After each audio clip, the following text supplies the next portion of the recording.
Hi children, so today for class 8 standard we are discussing about the topic that is what? Microorganisms, friend and foe. So let us start the topic. In this lesson we are going to discuss about the introduction to microorganisms, habitat of microorganisms, useful microorganisms, harmful microorganisms and food preservation, nitrogen fixation and lastly that is recap. So in this lesson we are going to discuss more about the microorganisms, how these organisms are useful for us and what is the habitat of these microorganisms and how these microorganisms are harmful for us. So how can we preserve our food with the presence of these microorganisms and the nitrogen fixation. Finally that is what? Recap. Okay, now let us start the lesson, the animation. So children, you might have observed on bread in that is rainy season, the green covered, you might have observed these green patches on bread.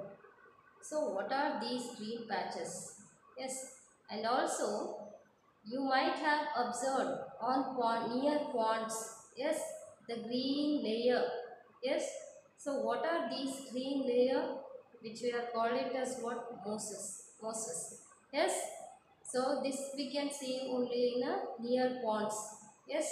So what are these? That is mosses. So when we observe these under the microscope, we can see a structure. So what kind of a structure? These structures we cannot see our naked eyes.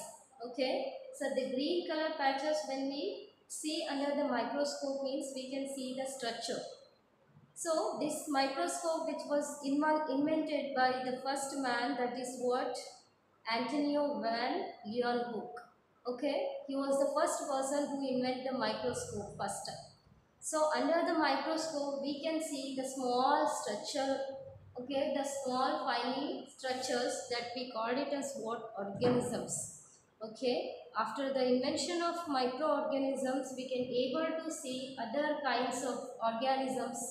Okay, before inventing microscope we can see the last so this is what the structure of microorganisms.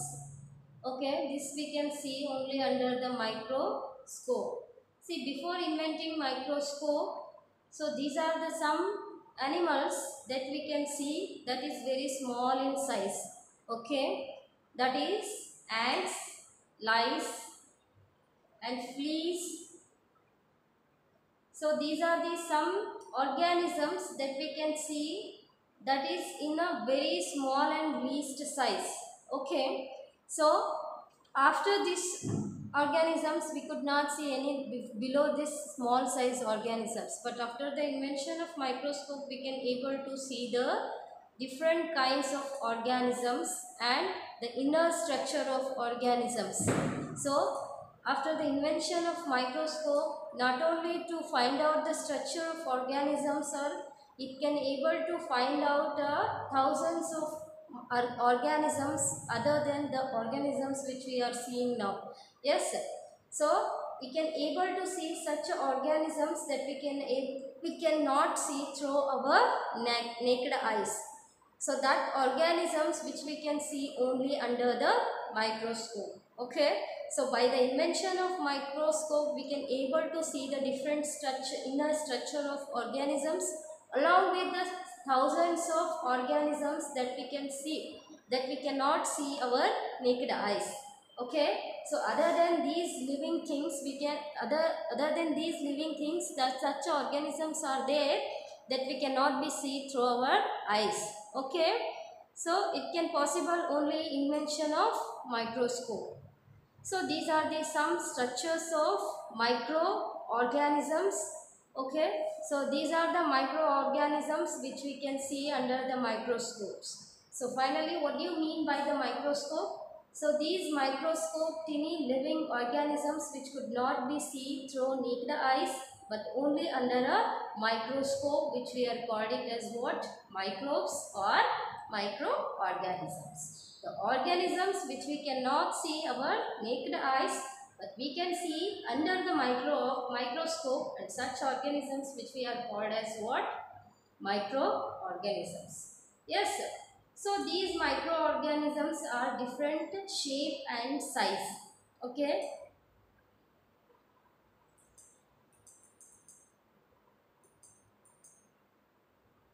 The science which deals with the study of this, the father of microbiology is nothing but what? Antonio van Leeuwenhoek.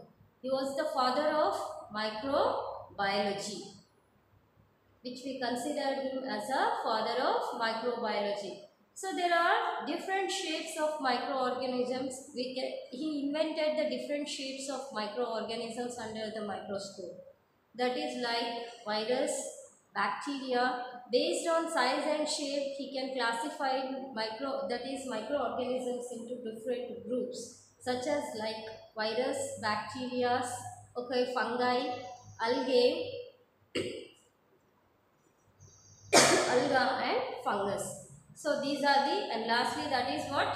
Protozoa. So these are the microorganisms who invented by the scientist, that is what? Antonio Leeuwenhoek. Okay, so how he invented, based on the size and shape of the different organisms, he grouped into he make a groups in a different. Okay, say these are what? Virus, bacteria, protozoa, alga and fungus. So these all organisms which are unicellular organisms. Here unicellular means what? These organisms are single-celled organisms. In these organisms we can see only one cell. And such organisms are called as what? Unicellular organisms. Okay. So these are the types of microorganisms. So these organisms which we can see under the microscope. See, these are ubiquitous, means these organisms which were found everywhere on this planet. So because we called it as what? Ubiquitous, means these organisms which we can see everywhere, yes, on the earth or planet. So by using these organisms, these organisms which are also used in the preparation of food also. Okay, see like lactobacillus. So this lactobacillus which is used to make, that is yogurt, like curd, yes, and also algae which is used to make cheese, yeast which is used to make a bread. So based on the pathogenic, we can classify it into pathogenic microorganisms and non-pathogenic microorganisms. Pathogenic and non-pathogenic means the organisms which are friend for us or also which are enemy for us. Okay, means these microorganisms which are very helpful for us. Also, these some organisms which are also not helpful, means which are enemy for us. So the based on these which we are called as what? Which we are classified into non-pathogenic. Non-pathogenic means, pathogenic means which affect us. Okay. So some are pathogenic means which affect us, and non-pathogenic means which do not affect us. Instead of that, they useful for us. Okay. So based on that, based on the pathogenicity, we can classify it into two types, that is pathogenic microorganisms, non-pathogenic microorganisms.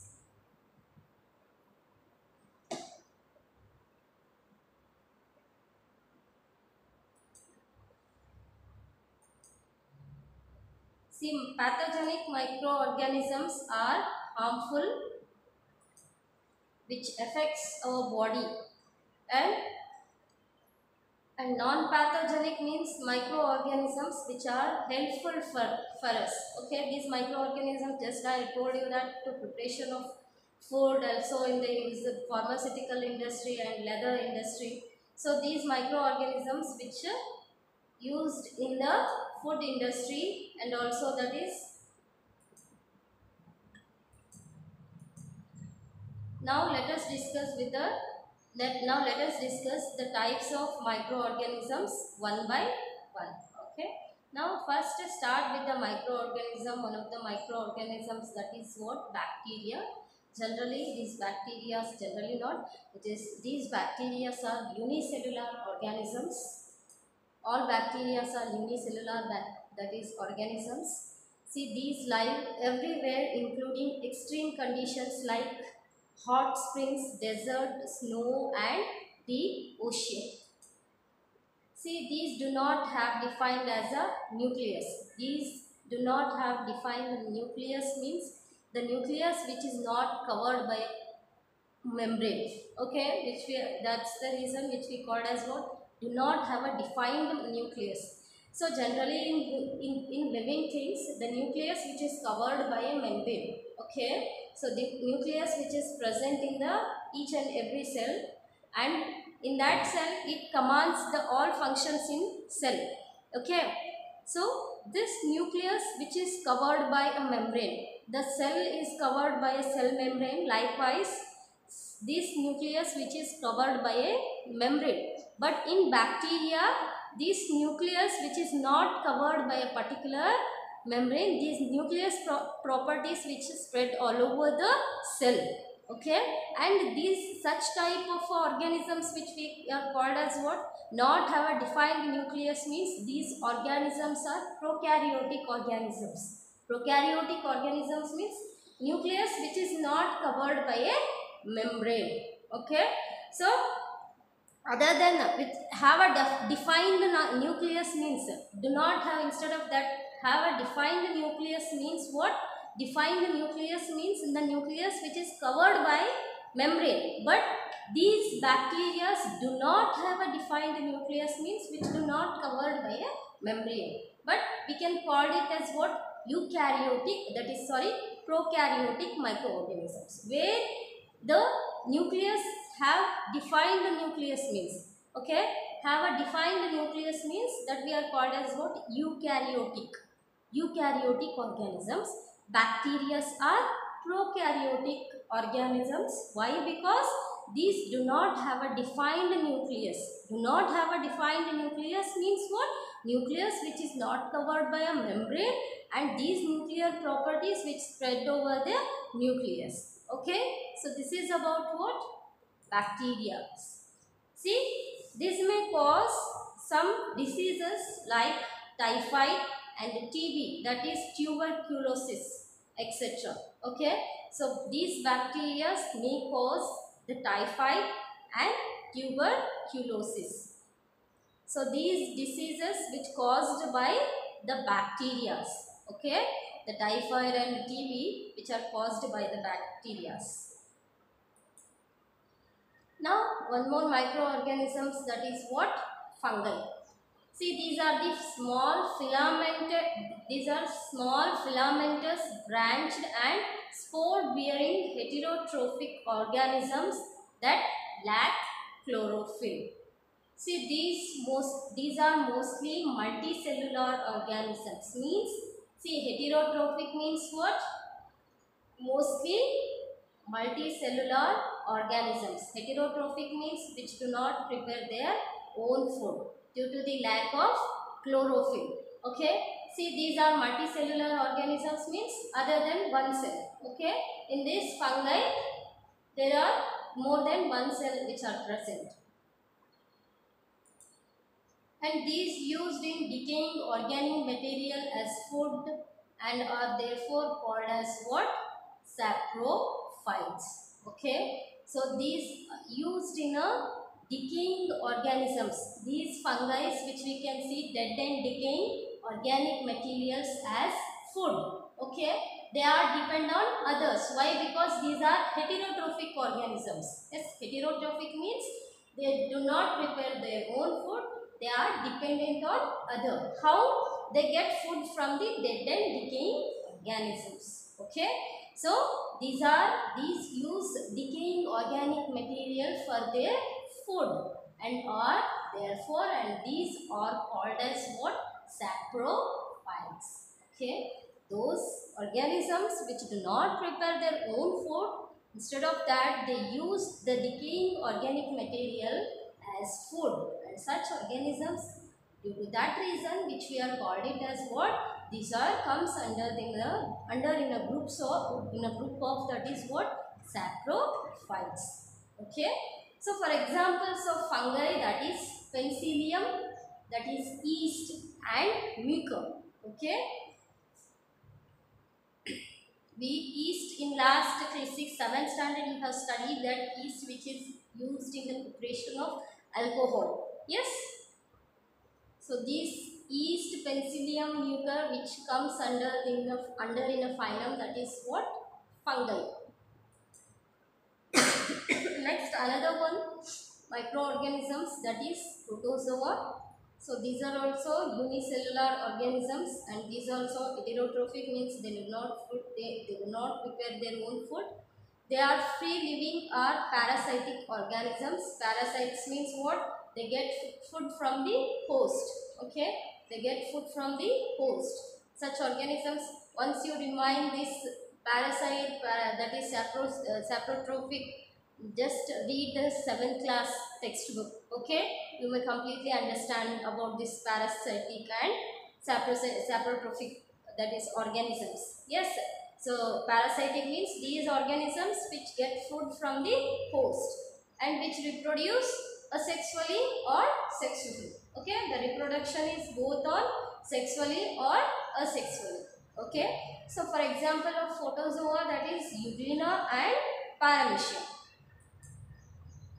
See, by this protozoa it may causes diseases like dysentery and malaria. Okay, see, these malaria, generally we suffered from this, about malaria. Yes, here see, this malaria which is comes by the organism, that is the group of organism, that is which group? That is protozoa. Okay.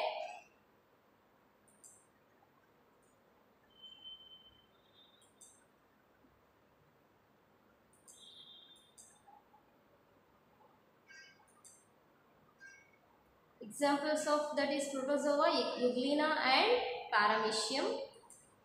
So this way protozoa may causes disease like dysentery and malaria.